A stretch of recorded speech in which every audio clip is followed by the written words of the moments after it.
Our speaker is our very own Reverend Krista Gregory. She is a board-certified chaplain who has worked in healthcare for over 25 years in both adult and pediatric hospitals. Experiencing burnout and witnessing others burnout as well, she founded the center in 2016 to transform healthcare into a more sustainable environment. Since then, she and her team have researched and developed practical daily tools that restore medical professionals to their humanity. Krista has also been, I'm so sorry, I should call you. No, you're fine.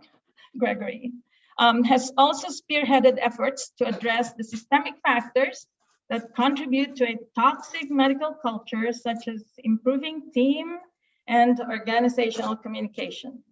She's a trained teacher in mindful self-compassion and co-designer of the teacher training for the course Self-Compassion for Healthcare Communities with the Center for Mindful Self-Compassion.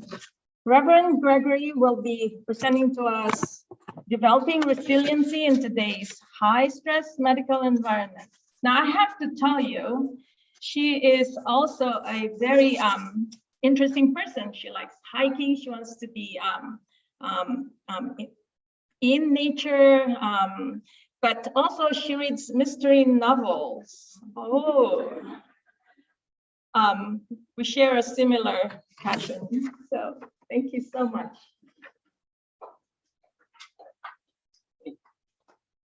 We got a small audience here, but a bigger audience, I think, online too. So, oh yeah, I see you guys, 17. So I'm going to try to stay in front of the screen so you can see me and not have to hear a talking head with no picture. Well, hi, everybody. My name is Krista, as Susan said so eloquently. Thank you for the introduction. This is going to be interactive, so just kind of relax a little bit. This is not some take notes kind of moment.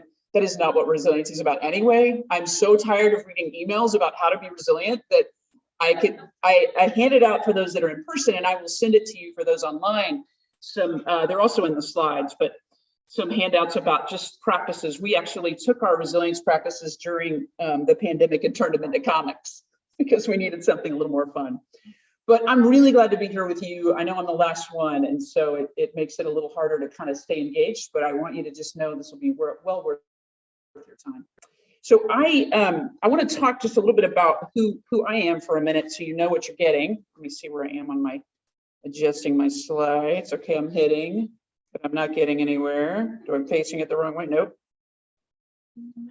There we go. That's all right. Awesome. Hold on. There we go. Okay. All right, cool. So we founded the Center for Resiliency way before the pandemic started. So I just want you to know that. And we started doing research. I've been in healthcare for 25 years and or more actually. And nothing I ever studied about self-care worked. It just didn't. Nobody ever used it. I mean, how many times have we been told to sleep and, you know, get some sleep and get a massage and all these things that you go through. And none of us ever did that. So when we started this in 2016, it really was about figuring out what would work in the midst of our work so that we could maintain our stress level and really regulate our nervous system while we were in the midst of doing the work so that you didn't have to go up and down. And there we go. Okay. Up and down and up and down and up and down throughout your career, because I had burned out, I don't even know how many times. So we really set out to figure out something that would work in the midst of our work. So you will see some things as we go through, but our mission was equipping our people in healthcare with practical tools to survive the challenges of our unique work environment and thrive in all aspects of our lives. And I really mean that. And that's our tagline, healing people, staying human. I want you to be able to be a human and do this and not have to feel like you have to compartmentalize your life and your work. And this idea of work-life balance just wasn't happening. So we really are focused on how do we help people maintain their humanity. So what we're not going to talk about, like I said, we're not going to talk about eating right, getting plenty of sleep, exercising, or getting pedicures and massages, okay? I just guarantee you that is not what this is about. We will talk about some practical tools in the clinical setting that you can use at the bedside, in the clinic, in the middle of the stress, in the middle of pandemics, in the middle of winter storms. So, and technical difficulties with things that you're presenting. So first, let me just say, what is resiliency? I think on my next slide is probably not the one I want. Yeah. What is resiliency? I thought about this as I was preparing to come to talk to you today. I think right now, everything you're reading about resiliency is a little, it can be annoying. I've had people say, don't even use that word anymore. Of course, we're the Center for Resiliency, so I'm kind of stuck with it. But people oftentimes get offended because they say, what's wrong with you because you're not resilient provider, that it's you that's broken. Well, let me just go there for a minute. Resiliency isn't about you in the sense of you, the provider, being broken. We're working within a broken system, right? Like healthcare is just kind of broken. It's not set up to make it sustainable for us to do our work in our lives. And so when we decided to do the Center for Resilience, it was like figuring out how I could get my power back so I could work within a broken system, healthcare in general, and be able to live my life in a way that had meaning and purpose. And I didn't have to cycle through burnout every 3 or 4 years or 5 years or whatever. How many of you in the room have burned out already in medicine? Raise your hand. Yeah, like everybody in here is raising their hand. You online, I'm assuming you might be in that same case. But yeah, I mean, that's what it was about. And so we began looking for ways to teach things we could do in the midst of our work so we could maintain it. So let me just say this too. Resiliency is a choice. I think we're resilient if we still are in healthcare, to be honest, going through 2 years of a pandemic and into the 3rd year. If you're still here, you're resilient. But what I'd like to give you today are some tools that you could increase your capacity, at least so that you could keep functioning and feel like you could get some of your power back in the midst of the story, because this is exhausting. I mean, I've seen lots of things. My husband tells me I should write a book about the kind of patient encounters I've had. But I think what's been so hard about this, it just doesn't stop. It just seems like it's kept going. The other thing I want to acknowledge as I start is you all as endocrinologists. Now, I mean, endocrinology is complicated in the sense of the kind of patients that you're dealing with. This is their, children dealing with diabetes, children dealing with thyroidism. They have to be cooperative in the midst of the story. So it makes your job difficult. And it also makes your job difficult sometimes to figure out diagnosis. So I'm going to give you some tools actually that are going to help you in those moments. When you're dealing with a difficult family, when you're dealing with a difficult patient, and even when you're at the place of being overwhelmed by the needs of the person in front of you that you may not be able to figure out. So that's what we're going to talk about today. But first, we're going to play for a minute. We're going to talk about the Plimsoll line. So anybody know what the Plimsoll line is? Anybody in the room? I wish I could see the chat. Let me pull the chat up here. And chat, anybody know what this is? Using boat metaphors today. There's the chat over here. Oop, can't move it. That's right. Okay, I'll just not look at it. All right. So we talk about this, and when we teach a course. We've now written a course. As Susan introduced me, we wrote a course called Self-Compassion for Healthcare Communities. And we've now, in the pandemic, we wrote a new one because we knew that healthcare was changing so rapidly. We needed to be attentive and on the edge of what we were all experiencing. So let me just tell you a little bit about this metaphor that we use with the Plimsoll line. So many years ago, back in the 1800s, there was people would bring their ships across from Europe to the United States. At the time, the Americas or whatever, I guess the 1800s was not that, but the United States, and they would overload their ships. And they would overload their ships because they had insurance. So if the ship sank, who cares? Insurance is going to pay for it. Not a problem, right? What happens? Who loses out in that scenario? People in the room are going to have to answer because chat is on. Okay. What do you think? Who loses out if the ship sinks because it's overloaded with cargo coming across the ocean? What do you think? Who's losing? Not the insurance companies, not the merchants. The people, the sailors, the people on the boat drown. Well, thanks a lot. So there was a guy named Sam Plimsoll, who went to the British Parliament and said, he was kind of a social justice dude. And he said, that's not fair. In fact, that's wrong.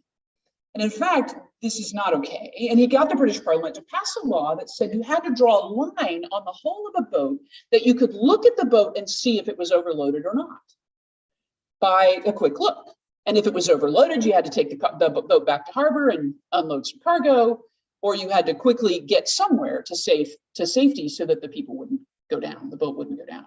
And he required that in order to protect the sailors. Well, you can imagine the implications of this metaphor and what I'm talking about. We're in a healthcare system where, yeah, people are making money off of us, and sometimes we're the sailors that get sacrificed. And so I'm going to start today by giving you a tool that you can use in the midst of your work to understand where your plimsoll line is in the moment. You with me? All right. If you'd like to, you can close your eyes. You can, we do practices. All the stuff we do at the Center for Resiliency is not about meditation, because you can't meditate in the middle of taking care of patients, just saying. But I'm going to take you through this in a way that you can experience it. And then you're going to have the opportunity to use it on the fly really fast. But right now, I'd like you to experience it with me. So if you will close your eyes for a moment, if you'd like to, or if you're online, it doesn't really matter.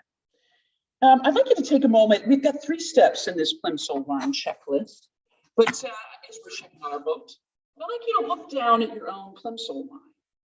Where are you right now? This first step is awareness. Where are you?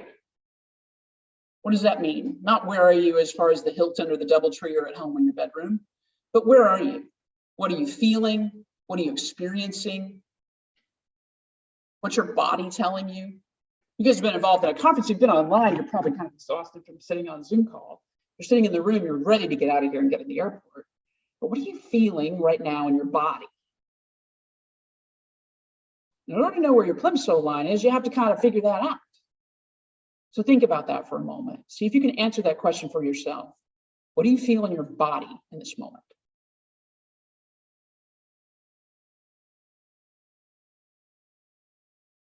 All right, see if you can come up with any feelings that you're having. Is it anxiety? Is it exhaustion? It's kind of that's more of a symptom, but is it anger and frustration? The system you're in? Is it excitement? Because you've been at this conference and learned some pretty cool stuff. What are you feeling? Can you own it?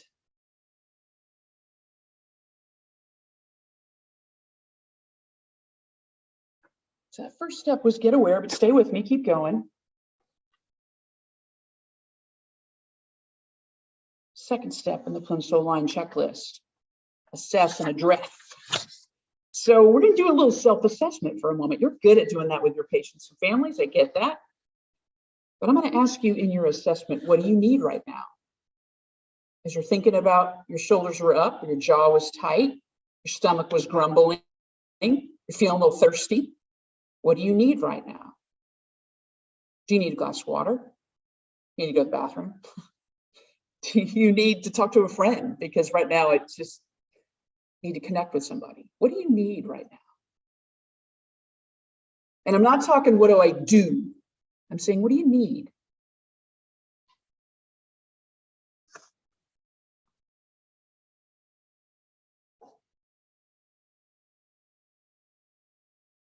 All right, third step. You're still in your boat. You look down at your plimsoll. You figured out if you were overloaded on your boat and need to go to safe harbor, throw off some cargo, or where you are in the midst of this. You kind of figured out what you might need in this moment, whether your boat's in bad shape or not. Now the third step is to adjust. Adjust your perspective. In your mind's eye, I want you to look out and see if there are any other boats in the ocean with you. Probably. We're not in the same boat, as some people say as a saying, but we are on the same ocean. And right now we're in the middle of a pandemic.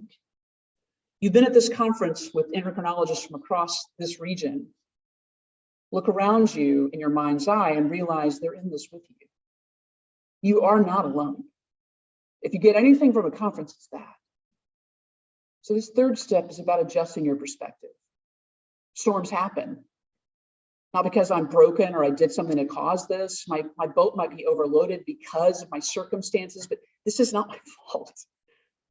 And I'm probably not the only one feeling like I do. If there's a storm brewing, others are in it too. So try saying to yourself while you're thinking about this, hey, I'm not alone. I'm really not. There really are people around me that get this and understand me. Or you might say, I've got your back. That's right. I've got your back and I'm not alone in this and I can do this. Adjusting your perspective is kind of changing what message you might have in your head and adjusting it to the reality of what is happening to you. And if you can't figure that out, imagine in this moment what your best friend would say to you.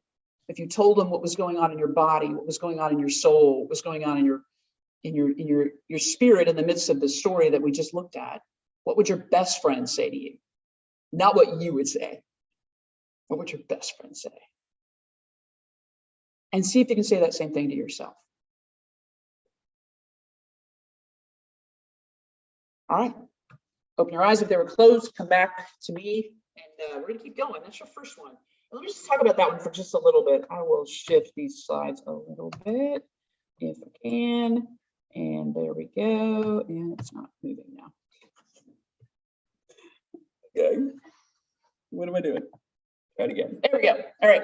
It's a simple, quick resiliency tool. Let me tell you, awareness is your superpower in healthcare.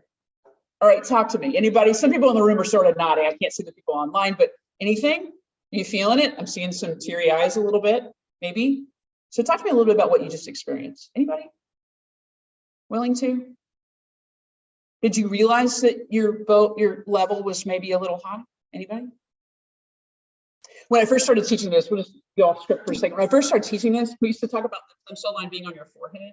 And then I had a physician look at me and said, great, if it's on my forehead, I'm already drowning. Appreciate it. Thanks so much. So we moved it down to the chest area, which is, a little awkward to talk about. But I mean, you want to be here. But the piece of that stem cell line checklist experience was to be able to look at yourself and go, where am I in this moment? Awareness is your superpower. My goodness, have we not taught each other in medicine that we should compartmentalize everything, our emotions, everything, especially when we're with a family who's having an emotional experience? It's like, I don't matter, I have to focus on them. But I'm telling you, one of the biggest resiliency tools you have is getting the data from yourself about what is going on. If you're angry, if you're frustrated, if you're sad, you need to know that. You need to know that because then you can make choices about that. If you don't know it, what happens? What tends to happen when we're not aware of what's really going inside of us? Chaotic. Yeah, it goes like this. Or I like to talk about this, the metaphorical closet over here that I'm like, I don't have time to deal with this right now. I'm going to shove it in the closet. I'm shutting the door. Thank you very much. Or you can say the rug, pushing it, whatever. But I do this over and over and over again. And then one day, the door won't close. I go, okay, I don't have to. And then the door goes, ugh, and everything spills out on top of me and on top of my staff, right? That's what happens. But if I can be aware of what's going on with me in the moment, even if I have to put it in the closet for a moment because I don't have time to deal with it, at least I know what's in there. It's like Maria Konto cleaning your closet out. But it is true that if I can know what's in there, I have choice back. I'm not the victim to my circumstances. I can choose to do something with that. I can process it, I can talk to a therapist, I can go for a run, I can go, yeah, that was a day. I gotta go drink margaritas with my best friend because that was a lot. And I can choose to do something about it. What we've done in healthcare is taught each other that we should ignore our emotions. And that has been the greatest detriment that we have because that's data to you. If I have a reaction or response to this patient I just saw, that helps me. I know, like I said, if you have a patient that comes in, we're in pediatrics. I'm in pediatrics. I've been in pediatrics for over 10 years. Mom comes in with a kid, the mom is being neglectful to that kid. And I have a feeling about that. Like, oh, she's not giving the insulin when I took, she's not even checking it. Are you kidding me? I have a feeling about that. But in this moment, when I'm having that conversation with this mom, I can't say, I'm really pissed off at you. I can say, I have a feeling about that, and it's anger, and I may not have time to deal with it, but I know what it is. I'm going to put it here, and I'm going to deal with it. So that first part of that was getting aware. I got to get aware of what's happening with me. If I'm not, it ends up exploding all over everybody else. It ends up leading to high blood pressure. I have nurses and physicians in my office dealing with high blood pressure in their 30s. I'm like, no, you get control over that. Don't let anybody convince you that the system is what's going to destroy you. You have choice. So getting aware is really big. Assess and address and meeting your needs in the moment. I mean, my goodness, you guys are the best at that because you're endocrinologists. If you need to eat, you need to eat. I have physicians I work with, especially fellows, that have diabetes that don't eat. I mean, you can't do that, right? Yet we do it all the time. We don't drink enough water. We don't eat. We don't sleep. We don't do the things we know would help us. So assess and address gives you the moment to go, I have a choice here. I need to drink some water. I need to go to the bathroom. I need to talk to a friend. I have choice about what I do here. It's about getting your power back. And then adjusting your perspective, realizing that I didn't cause this. This is not my fault. This is the way we get it. So I gave you a comic. It's also in the slides that you have if you're online. You can pull it up. It's kind of silly, but it just goes over what I just talked to you about.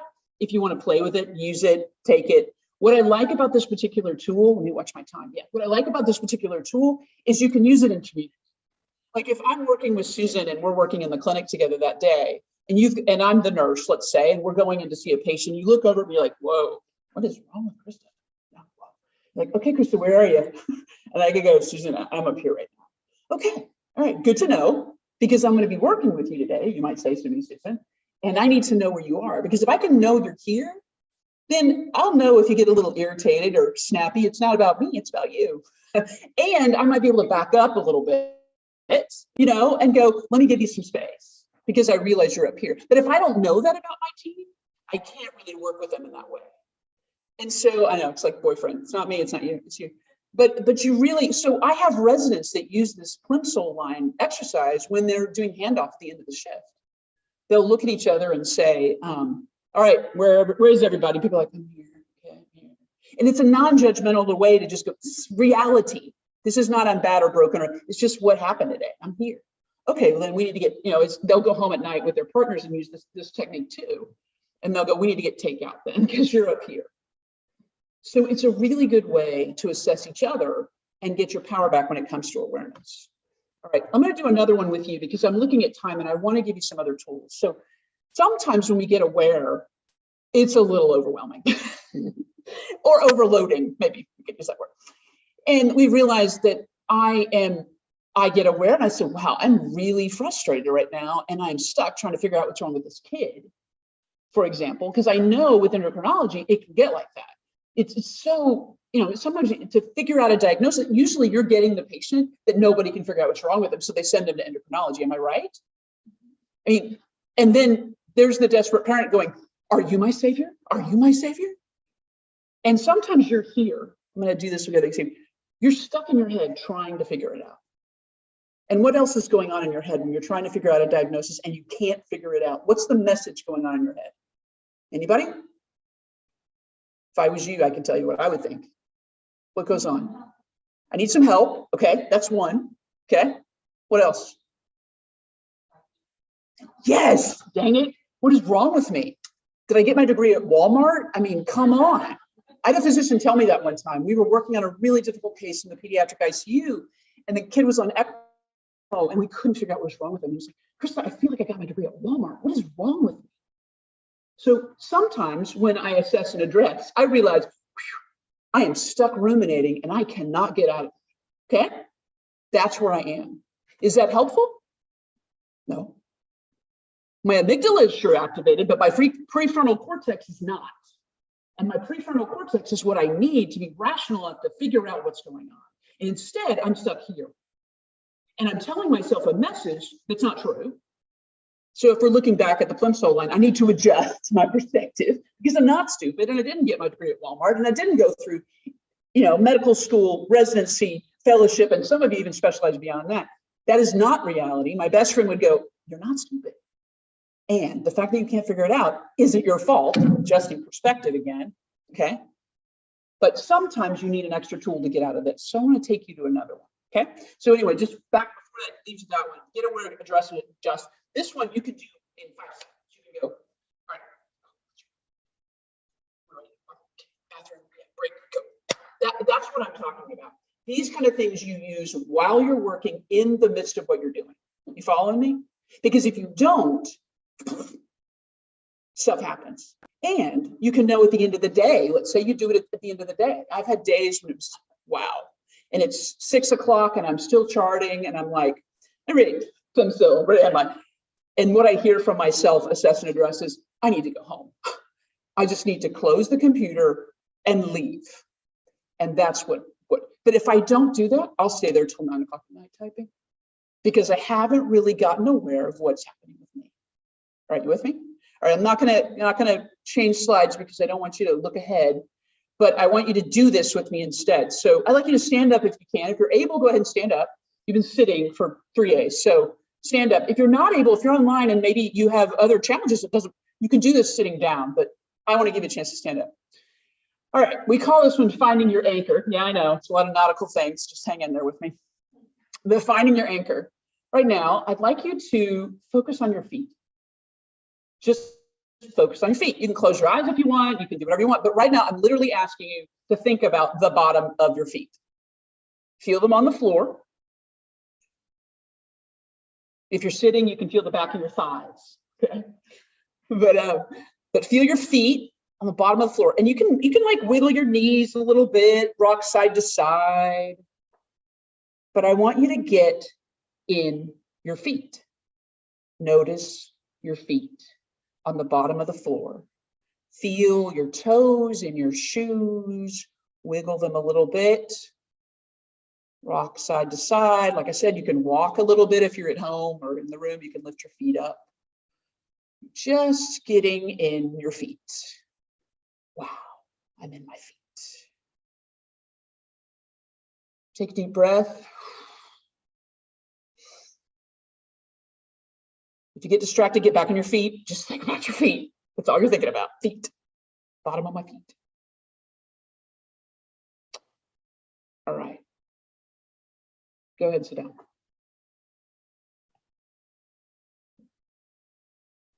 How are you feeling right now? Give me some. Relax. A little more relaxed. Okay. Anybody else? You tell me. Curious, like about what this means? Yeah, exactly. That's where I'm going to go. And by the way, everything I'm teaching you has evidence-based. It's evidence-based. Like, I mean, there is a ton of neuroscience research. Some of it we've done, and some of it, but I mean, we don't teach anything at the Center for Resiliency that I can't prove to you is actually going to help. Just know that. So that's first thing. So finding your anchor, I showed the slide on the screen, but when you're experiencing high levels of stress, you can find your anchor. You can find your anchor in your feet, your breath, your sounds around you, a dot. But what you're trying to do is getting out of this. You can see online, I'm doing this. You're getting out of your head. The person I teach with talks about, she's like, you need to get as far away from your head as possible because right now your head is not helping. Your head is saying, I'm stupid, I can't figure this out. Or maybe it's not being mean. It's just like, I can't figure this out. I can't figure this out. I can't figure this out. And that's where I'm stuck. What do I need to do? I need to break the neuro pattern that's going on in my brain. How do I do that? Get out of my brain. And it's a mindfulness technique to say, get in your feet. You're shifting your focus to something else. It is so simple, it's ridiculous, but it works. It really does. Now, when can you use this? And this thing on the slide shows you how to do it. You just like, this is literally all you do is think about your feet. I'm serious. And then you think, why would that make a hill of beans? But it really does. So when can we use this? Let's imagine, well, let me just ask you first, just in case you want to try. When do you think you could use this? I can't see the chat again. Let me see if it does. Fun. Okay. Oh, good. We got some good chat stuff going on here. It makes it, yeah. Oh, cool. Yeah, I think this was from before. Unfortunately, because of what to prioritize. Yes. So when do you think you could use this? We just talked about one, which was you said, like when I can't figure it out and I feel like, what's wrong? I can't figure this out. When else could you use this? This is like you said, mindfulness technique. I just call it grounding activity. Same deal. Yeah, you do it at the very beginning. Yeah, because it can get them out of whatever they came in with into their feet. You can use it with your patients and families. And if you use it with your patients and families, it can also get you on the same playing field, which is kind of nice. And if you teach it to somebody else, it makes you do it too, which is sort of the extra bonus. But when else could you use it? I'm going to give you a couple of examples. This one is not directly related to endocrinology, but you could totally take this where you need to take it. I was working with respiratory therapists, and they had this family in the pediatric ICU that just said, we hate respiratory therapy. They know nothing. We know more about our kid than they do. And so everybody hated going in the room. So to translate it to your clinic, you can imagine it's the family. You're like, oh, it's them. They're on my schedule today. Really? Oh, it's going to be a horrible day, right? You're there. You're totally there. Everybody in the room's laughing. Yeah, you're there. This is the moment to get in your feet. because what's going on up here, not helpful. I'm forming kinds of thoughts about this family, this patient. Oh, get in my feet. So I walk in the room, and sure enough, they're spinning in the vortex of their anxiety about their kid, or their anger about the last time they saw me, and man, they are sucking me in. It's like a hurricane going on over there with that family, that mom and that kid. And it is sucking me into their emotional experience, right? And you're like, oh, get in your feet. Get in your feet. Like, really, don't allow yourself to be sucked into their emotional experience, because it's not going to help you. But it happens automatically if I'm not aware. Back to awareness again. So what I tell people, what I was telling respiratory therapy, as they walked into the room with this family who's like, we hate you and we know more, we're so smart, blah, blah. I was like, you can walk around the bed real calmly. They have no idea that you're in your head and your feet. Hello, family. I'm in my feet. You can walk over to the oxygen and you're checking the oxygen. I'm in my feet. I'm in my feet. They don't know that I'm in my feet, that I'm in my feet. Why?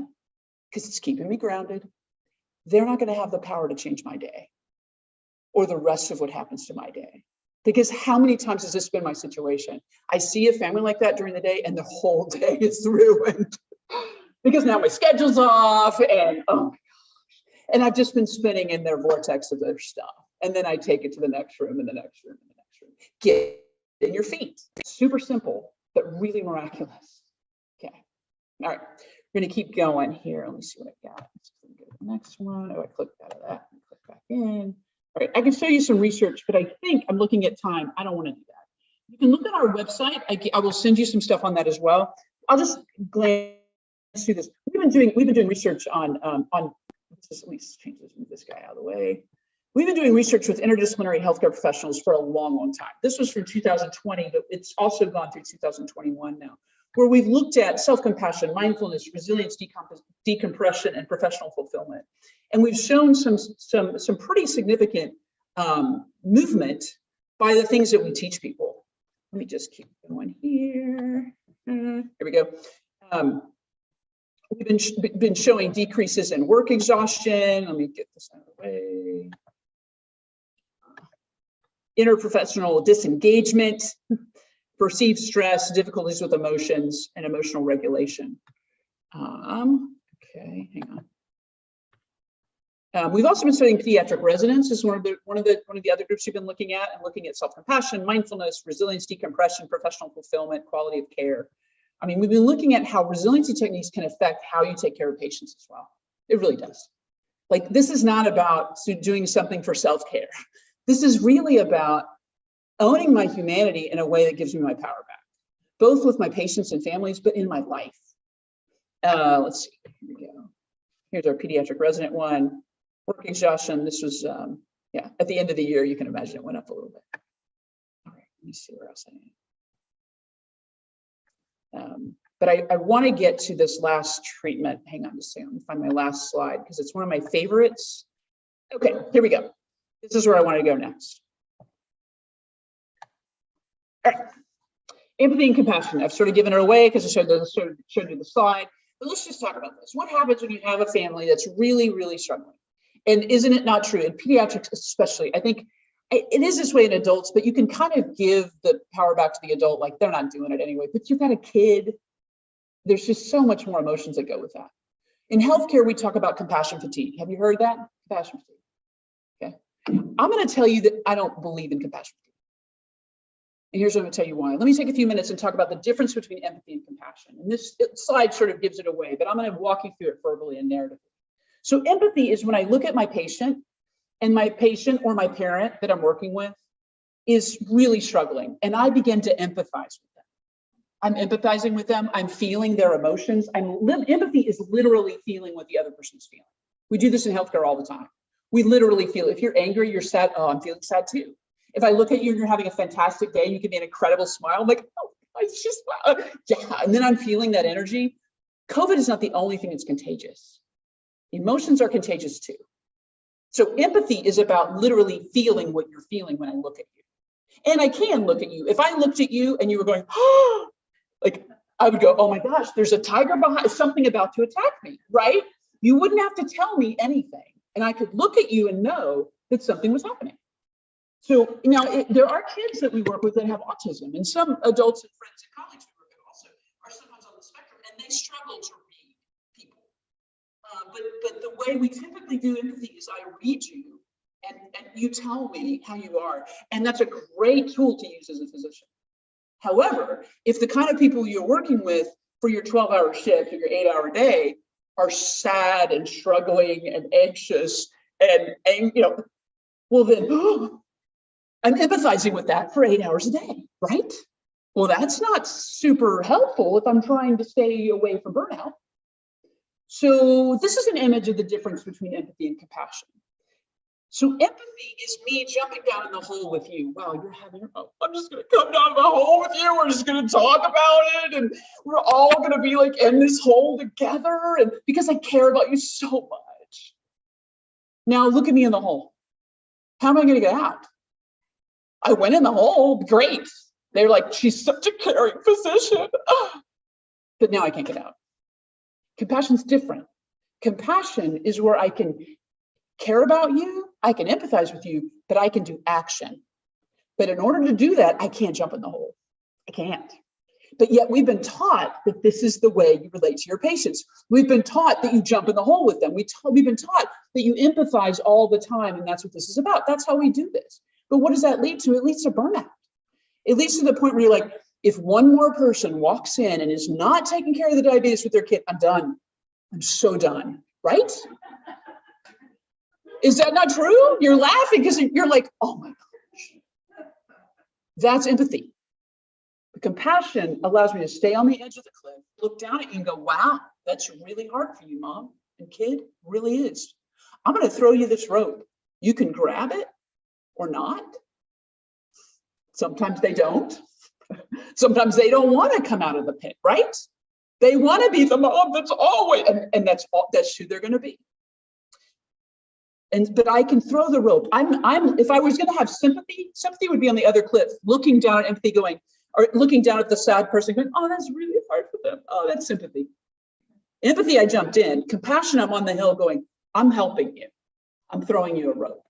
And you can choose to grab it or not, but I'm here and I'm going to keep looking at you and I'm going to help you. You see the other people behind compassion? Who are those people? Who do you think they are?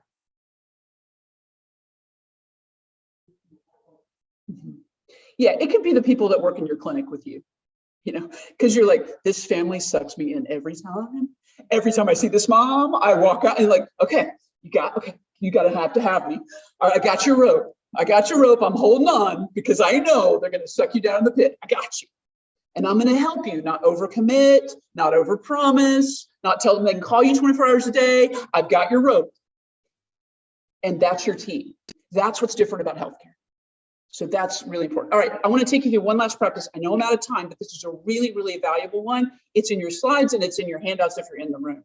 And let me see if I can get there. Because, okay. I want you to close your eyes for a moment. If you can, if you want to. This is the last one. So if you're hanging out and you're like, oh, she's gone over time. But I started late, so give me some grace. I'd like you to close your eyes, and just because you're going back in your memory. I'd like you to think of a mildly distressing situation with a patient and family. You can do that. Choose one that's happened to you recently. Maybe it was a colleague. You can choose one in your personal or professional life, but I want you to think about someone you're caring for who is struggling. Like I said, it can be a patient, it can be family, someone you're working with who's suffering. And suffering is a hard word, but they're having a rough time, whatever that is. I want you to imagine them, think about the scenario with them.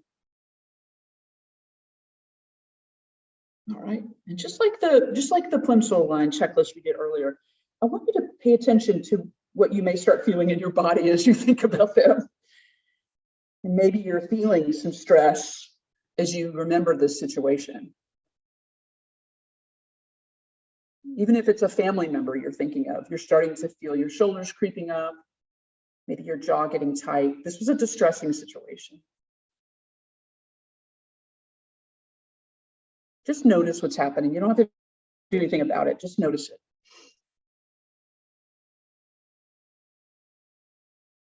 And now I want you to take a deep breath.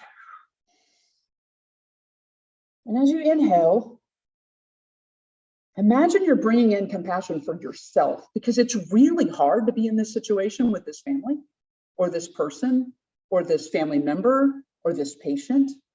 So you're bringing in compassion to yourself.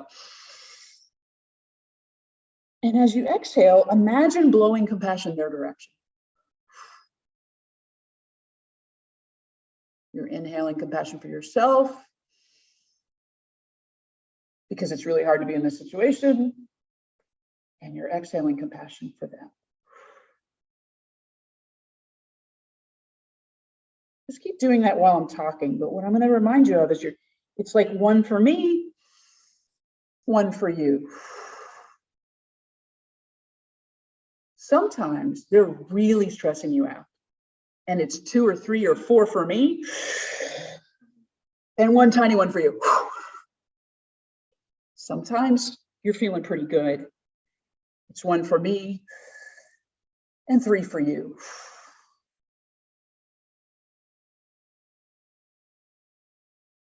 But you're inhaling compassion for you, exhaling compassion for them. We're living on an ocean of compassion. There is plenty for everyone.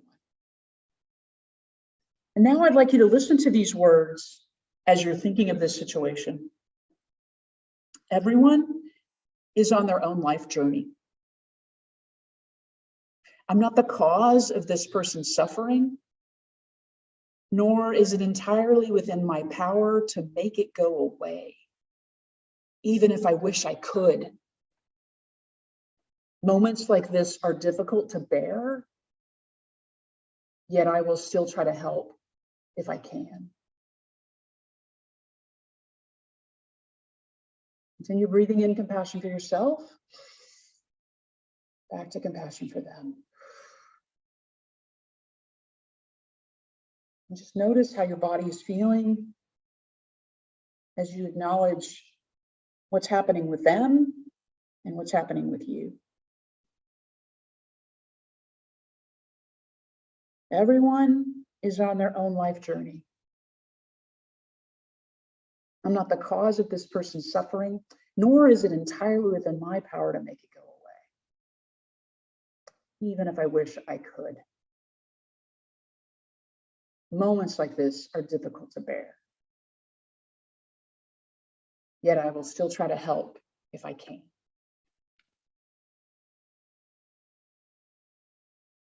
All right, if you have your eyes closed, you can kind of find your way back. We're going to talk about this for a little bit. This is how we're going to end. What struck you about those phrases? Anything?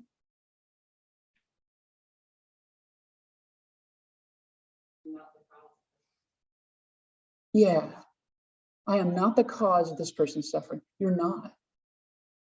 We've taught this, actually, this particular practice comes from Dr. Kristen Neff. I did a lot of research with her for about 4 years, and we have this, it's hers, so give her credit.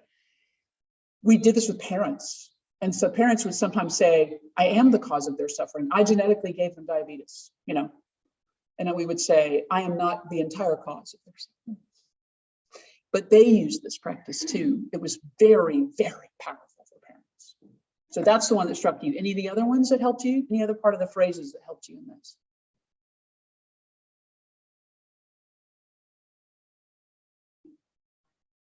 Yeah, it's not entirely within my power to make it go away, even if I wish I could. Because right, sometimes we want to believe it is. And sometimes they're projecting on you, it is. You better fix it, Dr. Endocrinologist. Right? And that's one way to go, whoa, this is your life journey. You're the one in the hole. I'm going to help you. But this is not my life journey. This is yours. And I'm going to come into your journey with you. This is yours. Really important practice. I use this all the time in a lot of different ways. I will use it with a colleague that's having a really bad day and maybe above me in power, and they're telling me what to do. I'm like, wow, they are on their own life journey about this whole thing. And I am not the cause of them being upset today about this situation, nor is it entirely within my power to make them feel better. And I wish I could, because this is really stressful to deal with them. moments like this are difficult to bear, and I'll try to help as I can. There's a lot of ways to do this. You can use this with family that comes in with a million needs. Like they need a new car, they need new parents, they need a house and food, and you're like, oh my goodness. Okay, they're on their own life journey. Did you cause the situation of where they are in the poverty that they're suffering? I mean, we could look globally and say, maybe I had some cause in that because I'm a person of privilege and education. But in this moment, no, I didn't cause their circumstance, nor is it entirely within my power to change it today. Okay, in this moment, even if I wish I could, moments that are difficult to bear, yet I will still try to help as I can. So you can still help. This allows you to help in the way you can without being overwhelmed and entangled in their story, which is what which makes it difficult. Like if you get all wrapped up in their story, you're not really very helpful anyway. You're in fact stuck in the bottom of the hole. But if you can hold this piece separate, you're still connected and you have the power to make change because you're not entangled. Make sense? So I use this phrase a lot. I'll break it up. Sometimes I just use a piece of it. Sometimes I use one of it. That's how it works. All right, that's me. This is where it's all about. You can find me. You can take classes with me. I teach resiliency training in a day-long workshop. I do it virtually. We teach people all over the world. This is the kind of stuff we teach, stuff you use while you're in the middle of your job so that you can function and be a whole person. And so you can go home at the end of the day and not have soared up into, we call this zone of resilience, soared up into hyper zone where I'm like, oh gosh, someone said this a minute ago, and then I go home and I either crash and I can't get off the couch, or I get home and I'm hyper and I can't really relate to my family. I don't want that for you. We've learned the secrets, I think, of how to keep you in the zone so that you can function and do your job and have a family and have a life and you know what's going on, and still love your parent, your patients, and be engaged with them, but not be overwhelmed by them, or still function in an administrative system in your healthcare area that is broken and not helping you. How do I do that and hold on to my power? That's what this is about. That's what resilience is about, which means you have choice in this about how you do that. You don't have to be the victim. You don't have to be the victim to the pandemic. You don't have to be the victim to a broken healthcare system. You have choice about how this works. So anyway, check us out. You can go to our website. Just about everything we do is free. Resiliency training is not, but it's not that expensive. But we have other things like Tuesday night coming up. I have Mortals in Medicine. It's a storytelling night where people, and it's on Zoom, where it'll be hybrid once we get back in person, but where people share very vulnerable stories about what it's like to be in healthcare. For healthcare people, only healthcare people listen. We have that. We have something called Women Rising, the room that I'm in. There may be other people online that are not female, but I have a group called Women Rising. It's for female physicians where we talk about the challenges that female physicians face with a leader that talks about life. How do you do kids, or how do you date, or how do you do this? We talk about it and dialogue about it. It's fantastic. One of my favorite things. We do shorts rounds. We got 10 different things. Those in the room, I handed you like a list of everything we do. Check us out. It's not an advertisement, it's a calling to say, I'm here for you and I get it and you're not alone. And there are people out here who are doing it in a way that doesn't involve getting a massage. Thank you very much. Love you guys. Thanks for letting me go over. Appreciate you being here. Thank you so much, Reverend Gregory. Any questions, any comments? We have one in the chat. Yep. What's the chat say? Oops, I can pull it up. Okay. Okay. Ooh, well, I hear you. Hang on. Unfortunately, it becomes difficult to prioritize when there are work commitments or trying to establish career pathways. Yes, it is difficult. That's part of what's reality, is that we own the difficulty. That's what I want you to do. Own it. Make choice about it in the midst of that. I'm not trying to ignore that it's difficult. Believe me. One of the things we talk about is you can hold both things at the same time. It says call to coincidental. My son just brought me a note. Yeah, that was just from earlier. Let me see, find that. Oh, there was a question. I don't see a question. Yeah, just a comment. Yeah, it is difficult to prioritize, but take the power back and make your own choices about that. Because, and if it's a day that you are having difficulty prioritizing and you realize that I'm way underwater, own it. That's what I mean. If you're underwater, you don't have to go I'm broken, what's wrong with me? You can go, I'm underwater. What does this mean then? Can I unload cargo? Maybe I can, maybe I can't. If I can't, I need to go home at a reasonable hour because I'm going to be probably underwater for a few days or a few weeks. But if I'm underwater for a few months or a few years, then I've really got to make different choices because this isn't sustainable. So don't hear me saying positive psychology, you're going to be fine. I'm saying this is the hardest time we've ever lived in healthcare. And if you don't start making choices about what you need, you're going to go down. And I don't want that. You didn't get into healthcare because you didn't love it. I mean, you got into healthcare because you want to help people. I want to keep you being able to help people and also be functional human beings.